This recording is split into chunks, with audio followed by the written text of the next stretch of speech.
Hello everybody, welcome back to the channel. Today's tutorial is going to be focused on a channel banner. Now, under popular request, and I figured it's the appropriate time for it, this channel banner is going to be focused on a Halloween theme.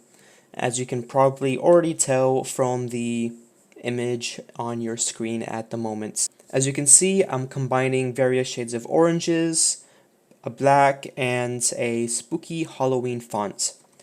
Now, you can make some additions to this if you want. The only one that I would probably think of would be maybe a cobweb or some more Halloween themes inside this actual banner, or even some branches going across the top and the bottom.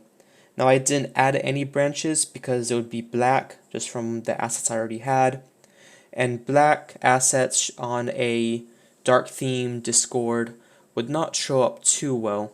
So I'll leave it up to you to mess around and maybe try to add some branches across the top and the bottom just to give this banner a bit more flair. So now, without further ado, let's get into the tutorial. We're going to start off by going to File, New, and we'll be doing 1200 by 530. Now we're going to delete this background layer. We're going to come over to our rectangle tool.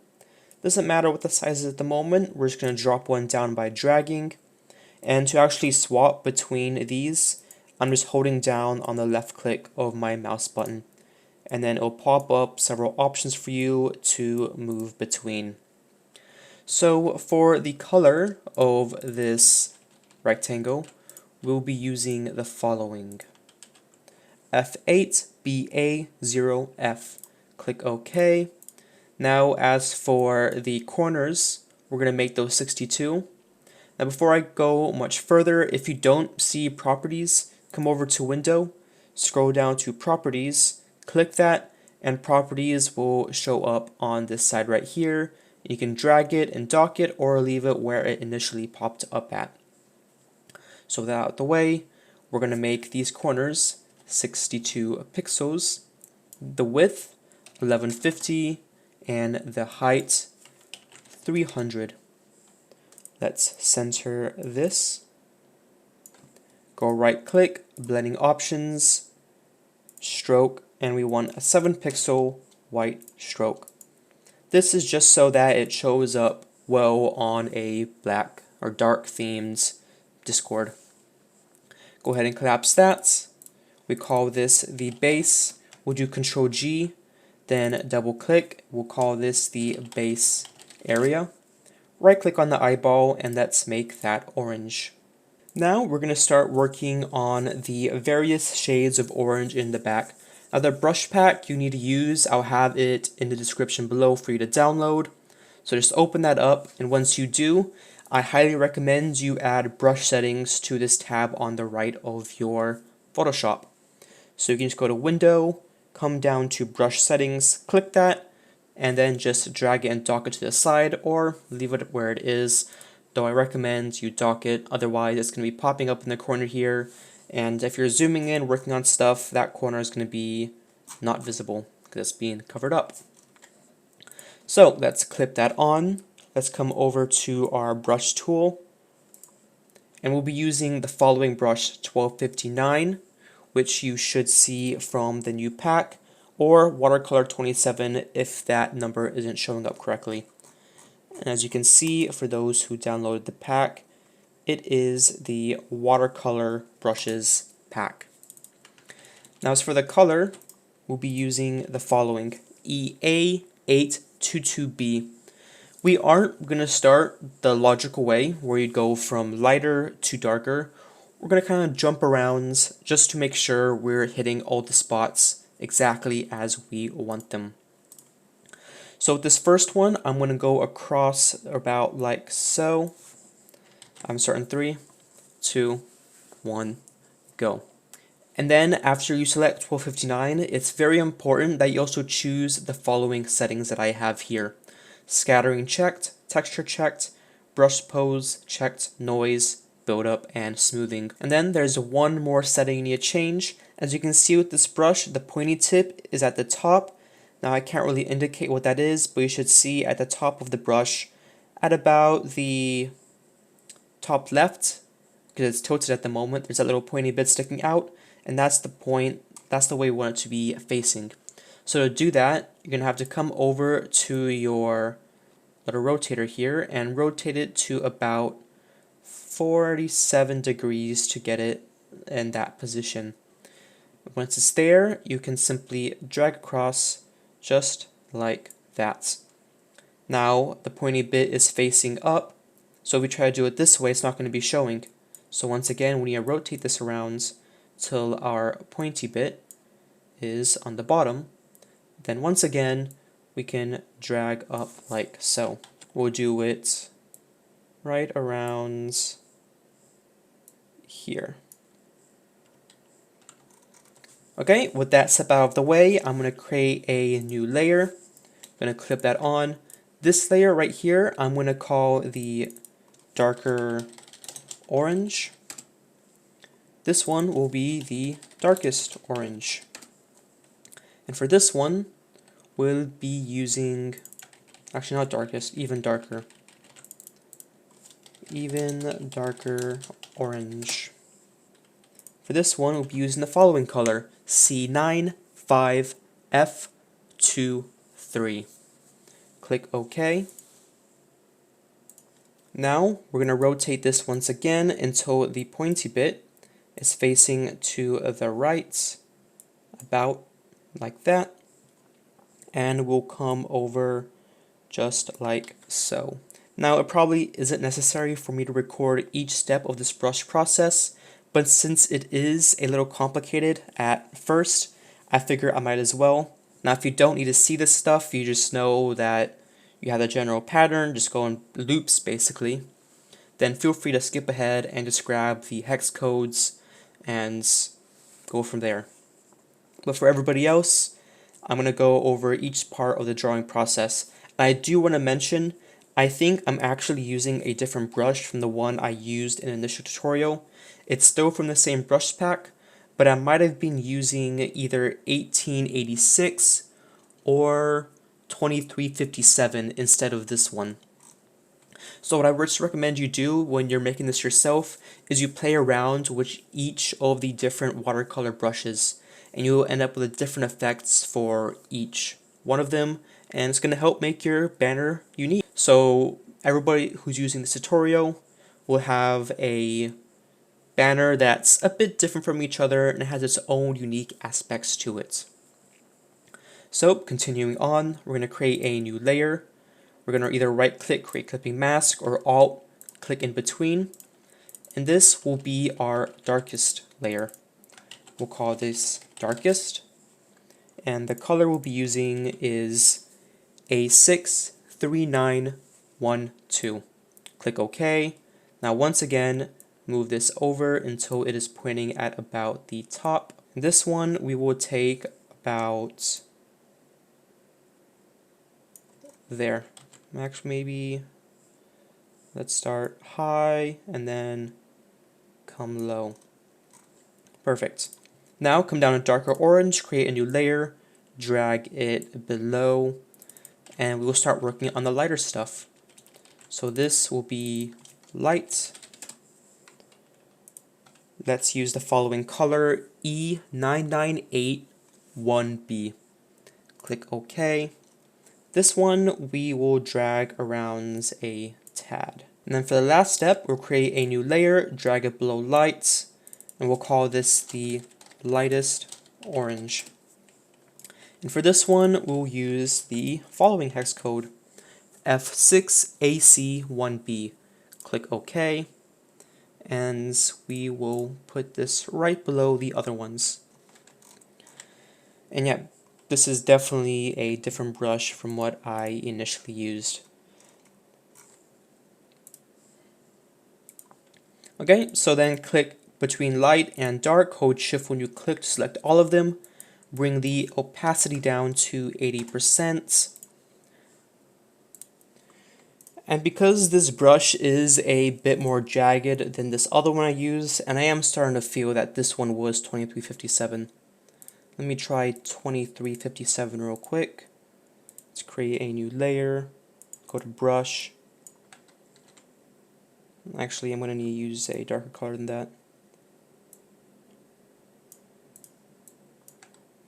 Yeah, I have a strong feeling it was 2357. One of these sides, or this side, or that side even, because this one's just a bit too jagged.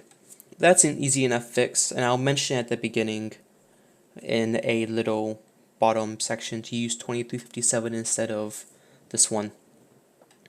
So anyway, if you use this same brush that I did, which was evidently the wrong brush, but maybe somebody likes this style, but for me it's a bit too jagged. So after selecting the blur tool, hold Alt and the right mouse button, and then just move your mouse left to resize this. Let's bring it way down. Then we can come across these edges and just blur them out a bit so it blends a bit better. Then go over to the even darker orange. Let's do the same there.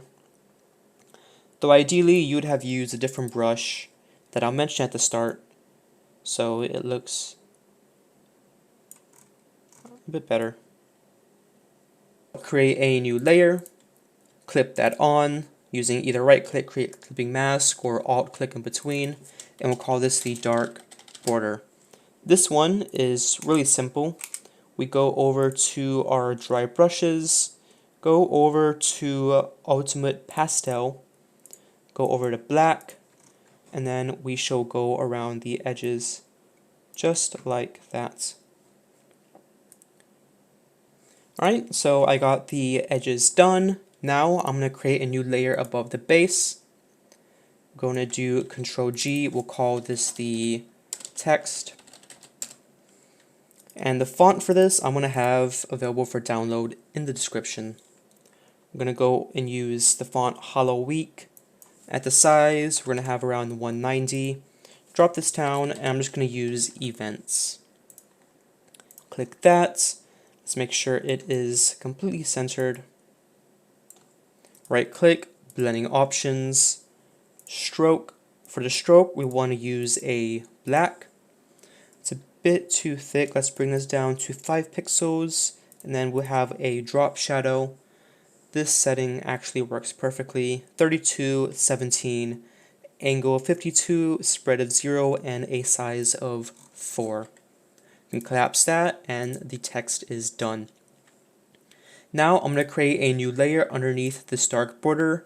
I'm going to select darkest through lightest orange, right click on the eyeball. Let's make this green, just to keep ourselves organized as we're going to be adding a lot onto this here. I'm going to start off with our grass.png, drag this in, put it there. Let's call this grass. Right click, blending options, color overlay, black, right click, rasterize layer style, Control T on your keyboard, and let's move this around. So I'm going to move this way down until it is about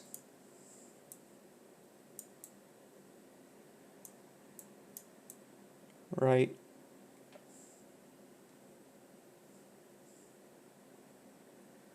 there. That's good. We can close out of the grass now so we have a bit more space here. Let's drag in the haunted house. Make sure this is below the grass. Let's rename this the house. Control T, resize this down.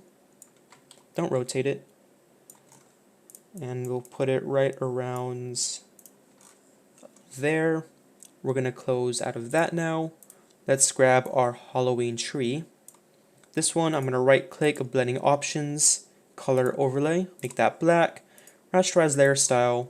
We'll call this Spooky Tree 1. Control T, and we shall move this one into the corner there. Then we'll do Control J, Control T, and we shall move the other one into this corner. Make sure we clip it on, and that looks good. Now grab our little spider friends, drag him in, we'll call him Spider. Control T, let's move him down to about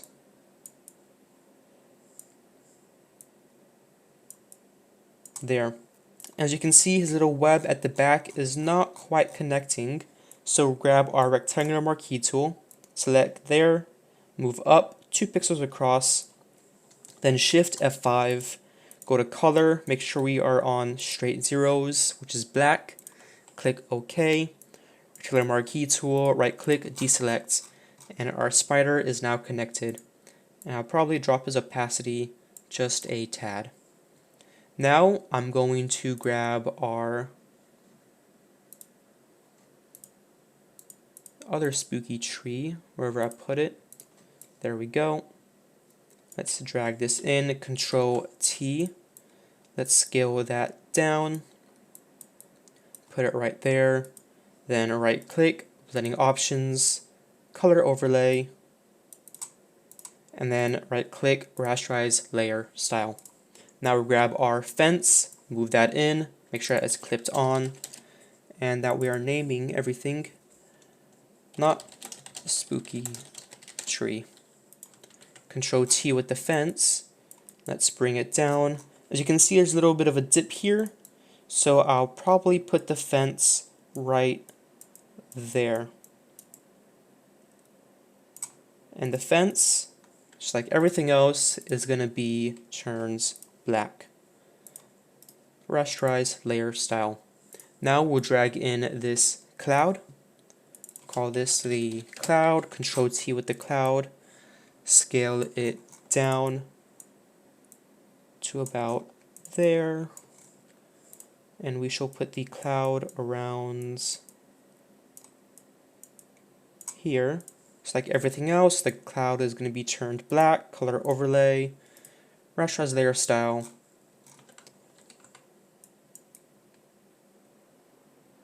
And then I'm going to create a new layer. Actually, we have this layer still, so move it behind the cloud. Come over to your ellipse tool by holding down on there, so this pops up. Ellipse tool, hold shift as you draw it. Make sure it is basically behind the cloud in the corner, but showing about 3/4 of it. And you want it to be completely white. Blending options, go over to outer glow. These are the settings that you want to use, 55, 0, 13, and 16. And the moon itself is off-white at the moment, but we'll bring it back to white. So changing the color of the moon to straight white made me adjust the outer glow a bit, so now it's going to be 81, 0, 10, 10. Click OK. And then for the final touch, we will be adding claw marks. So come over to our claw marks, drag those in, Control T. Let's move that down to around there. Now the claw marks, we're going to put them as lighter color. Let's come over to that. Now right click, blending options, and do inner shadow. These are the settings you want to use, 55, 90, 006. Click OK, then do Control J, make sure that it's clipped, make sure this is blue. We can leave that as claw marks copy. And let's put one more copy of the claw marks right around here. Then to actually save this project, let's close that first. We're going to highlight over the entire thing with the rectangular marquee tool. Edit, copy merged, file, new, create, Control V, delete the backgrounds by clicking delete on your keyboard. And you can either do file, export, save for web, and make sure it is on PNG 24. And that will just compress the image and make it smaller for you, or file, save as, and select PNG. Thanks so much for watching. I hope you all enjoyed this tutorial. I'll try to do one more Halloween themed design this month. But if not, well, this is a great one that offers a fair bit of customization actually with the shapes you can put in the backgrounds, and you can create different scenes for different things. And I hope you all have an awesome day.